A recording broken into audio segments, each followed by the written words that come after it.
নমস্কার। জয় হিন্দ। আজ 15ই আগস্ট আমাদের গর্বের দিন, আমাদের স্বাধীনতা দিবস। এই স্বাধীনতা সহজে আসেনি। অসংখ্য বীর স্বাধীনতা সংগ্রামীর আত্মত্যাগ ও সংগ্রামের বিনিময়ে আমরা পেয়েছি স্বাধীন ভারত। যারা দেশের জন্য নিজের জীবন উৎসর্গ করেছেন, তাদের প্রতি আজ জানাই কোটি কোটি প্রণাম।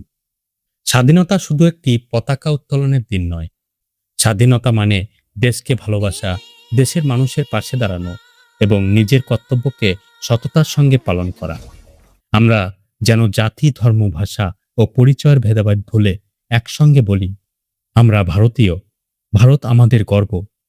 আসুন এই স্বাধীনতা দিবসে আমরা শপথ নিই, দেশের সম্মান রক্ষা করব, দেশের উন্নতিতে নিজের ভূমিকা রাখব এবং আগামী প্রজন্মের জন্য আরো সুন্দর ও শক্তিশালী ভারত গড়ে তুলব। বীর শহীদদের প্রতি শ্রদ্ধা, ভারত মাতার প্রতি প্রণাম। জয় হিন্দ, বন্দে মাতরম। স্বাধীনতা দিবস 2026-এর আন্তরিক শুভেচ্ছা।